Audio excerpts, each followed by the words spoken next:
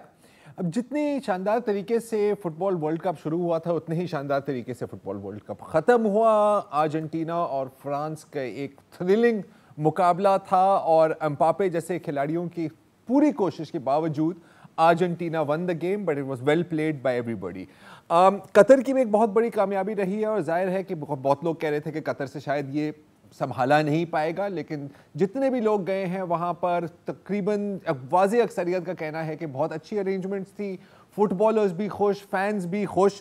لیکن ظاہر ہے کہ آپ کو پتا ہے کہ کچھ جلے سڑے ہوئے قسم کے لوگ ہوتے ہیں جو کبھی خوش ہو ہی نہیں سکتے. اب جیسے کہ کلوزنگ سیریمنی میں قطر کے جو امیر ہیں انہوں نے میسی کو ایک چادر پہنائی, اس کو بشت کہا جاتا ہے. اچھا, یہ ایک بہت بڑا اعزاز ہوتا ہے قطری سوسائٹی میں بھی, اور یہ ماضی میں ہم نے دیکھا ہے کہ کویت میں بھی جب فٹ بال میچز ہوتے ہیں تو اعزاز کے طور پر وننگ کیپٹنز کو یہ پہنایا جاتا ہے.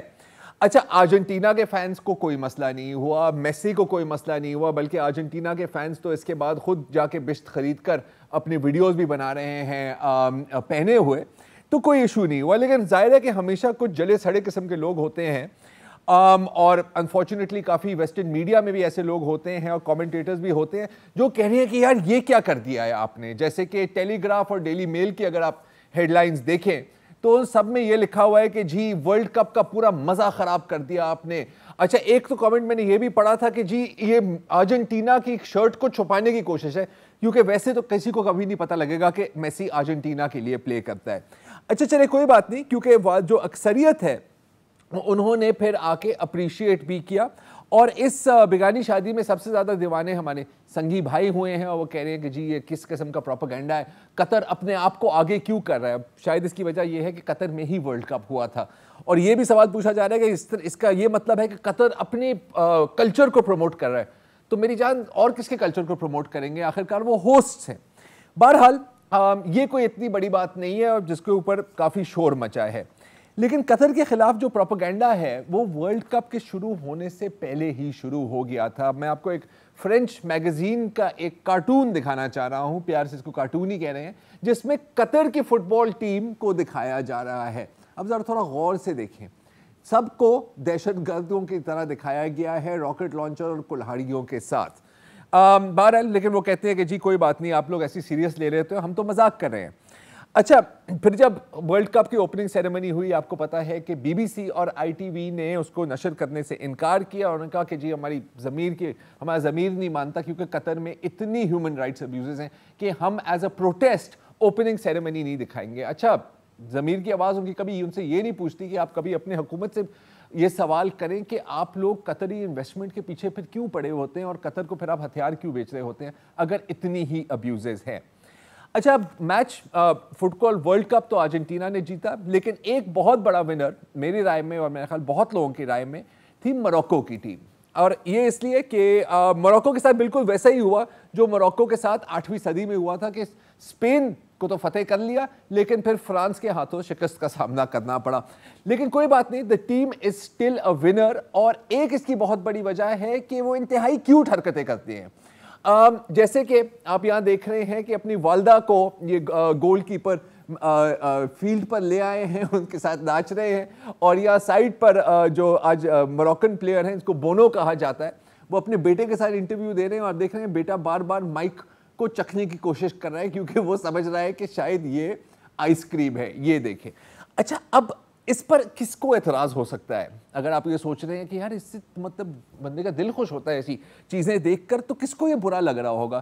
تو ذرا یہ ایک کلپ دیکھیں ڈینش ٹی وی کی, انتہائی سویلائز لوگ ہیں, اور وہ موروکو کی جو ٹیم پلیئرز جو اپنے گھر والوں کو جب بھی ڈال رہے ہیں وہ کہہ رہے ہیں کہ یار بالکل ہمیں اس تصویر کی طرح لگ رہا ہے, مطلب بندروں کی تصویر. اچھا یہاں پر ایک اور کانٹیکسٹ یہ ہے کیونکہ موروکو افریقہ میں ہے, تو اکثر جب افریکنز کو ریسسٹ ٹرمز میں لوگ ڈسکرائب کرتے ہیں تو کہتے ہیں کہ جی بندر ہیں. اس کے بعد اب اتنا شور مچا ہے کہ ڈینش ٹی وی نے اس کے اوپر ایک اپولوجی بھی کی ہے اور کہا تھا کہ نہیں ہم نے تو سمجھا تھا کہ مذاق کر رہے ہیں, آپ لوگ ایسی پتہ نہیں کیوں سیریس ہو جاتے ہیں. اچھا کبھی کبھی سیریس ہونے کی بات بھی ہوتی ہے. ایک اور ڈینش کارٹون ہے وہ میں آپ کو دکھانا چاہ رہا ہوں. جب موروکو فرانس سے ہار گیا تو یہ کارٹون پبلش ہوا ایک ڈینش نیوز پیپر میں, اور آپ دیکھ رہے ہیں کہ کراچی والوں کو اس بات کی سمجھ آ جائے گی. 2 موروکن جا رہے ہیں موٹر بائک پر اور وہ کپ چھین کے لے جا رہے ہیں. کہنے کا مقصد یہ تھا کہ اگر یہ جیتیں گے تو یہ صرف چوری کر کے ہی جیتیں گے. اچھا اب موروکن ٹیم پر اور بھی فوکس رہا ہے, اور بالخصوص جرمن میڈیا کا, جو آپ کو پتا ہے کہ اکثر شاذیب لگتا ہے کہ اسرائیلیوں سے زیادہ اسرائیلی ہے. جیسے کہ جی ایسا ہی ہے نا, جیسے کہ جیت کے بعد اسپین کے میچ کے بعد موروکن ٹیم بیٹھی ہوئی تھی اور انہوں نے شہادت کی انگلی اٹھائی. جرمن میڈیا کی ایک آرگنائزیشن مجھے نام یاد نہیں آ رہا, انہوں نے اس پر کامنٹ کیا, بلکہ ایک پورا سیگمنٹ کیا کہ جی یہ دیکھیں اس کا مطلب ہے کہ یہ داعش یعنی آئسس کے حامی ہیں. بندہ گوگل ہی کر لیتا ہے جرمن بھائیوں اور آپ کو پتہ لگ جاتا ہے, لیکن شاید آپ کو پتا تھا اور آپ نے کہا کہ موقع اچھا ہے کیوں نہ یہ ہم ڈال دیں بیچ میں. اچھا یہاں تک بات محدود نہیں ہے کیونکہ پھر موروکو کی ٹیم نے فلسطین کا جھنڈا بھی بلند کیا, اور یہاں پر جرمن میگزین ہے Bild, if I am wrong Shazeb Bild ہی ہے نا, بلڈ نے کہا کہ جی ہاں بلڈ نے کہا کہ یار جی وہ ٹیبلوئڈ بہت پاپولر, انتہائی پاپولر ہے, ٹیبلوئڈ ہے. وہ کہہ رہے ہیں کہ جی اسپورٹنگ کے موقع میں آپ اینٹائی سیمیٹزم کیوں لا رہے ہیں, کیونکہ اب فلسطین کا ذکر بھی آپ کریں, اس کا جھنڈا بھی دکھائیں, تو ظاہر ہے کہ یہ اینٹائی سیمیٹزم ہے. وہ ایک الگ بات ہے, اور یہ بھی آپ سوچ سکتے ہیں کہ یہ کتنا امپیکٹ ہوتا ہے ایک فٹ بال ورلڈ کپ کا, اور اس چیز کا کہ وہ کہاں فٹ بال ورلڈ کپ ہو رہا ہے, کہ فلسطین کا نام ہر کسی کے ہونٹوں پہ تھا. برازیل کے سپورٹرز کی اگر آپ یہ ویڈیو دیکھیں تو اسٹیڈیم کے اندر فلسطین کا جھنڈا بھی انہوں نے بلند کیا ہے, فلسطین کے حق میں نعرے بازی بھی کی ہے. عرب فینس کا تو آپ نے بہت ویڈیوز دیکھے ہوں گے, لیکن اب یہ دیکھیں کہ انگلینڈ کے کچھ فینس کا انٹرویو کرنے کی کوشش کی ایک اسرائیلی جرنلسٹ نے. سنیے. Just 2 things to say. 1, football, it's coming home. Yay! And number 2, Palestine, hurrah!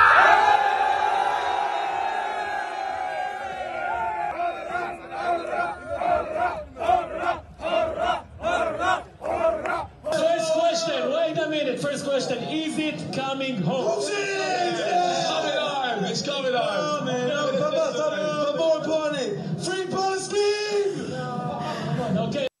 شکل دیکھے بیچارے کی. اچھا اسرائیلی صحافیوں کے ساتھ کچھ زیادہ اچھا نہیں ہوا, کیونکہ جہاں بھی وہ جی شاہ صاحب جیسے آپ نے کہا نا کہ یہ ورلڈ کپ جو ہے بہت ساری میموریز پیچھے چھوڑ کے گیا, اس میں آپ نے بالکل صحیح کہا کہ چاہے انٹرنیشنل میڈیا ہو یا ملک ہو, ان کا بھی جو نسلی تعصب اور اسلاموفوبیا ہے نا وہ کھل کر سامنے آیا. میرا خیال ہے اسے بھی لوگ یاد رکھیں گے. نہیں بالکل, لیکن اگین مجھے یہ کہنا ہوگا کہ یہ جو اب ہم نے دکھایا ہے کہ ایسا نہیں ہے کہ سب کی رائے یہ ہے, یہ ایک واضح مائنورٹی تھی, اور جو یہ بشت کے اوپر جو ڈیبیٹ ہوئی ہے اس کے بعد بہت لوگوں نے جنہوں نے کرٹیکل ٹویٹس کی تھی انہوں نے پھر ان کو ڈیلیٹ بھی کیا ہے. تو سپورٹس کی اہمیت صرف گول سکورنگ یا میچ جیتنے تک نہیں ہوتی, امپیکٹ بہت ہوتا ہے اور دیر پا ہوتا ہے. آج کے لیے اتنا ہی جی, اجازت دیجیے, خدا حافظ.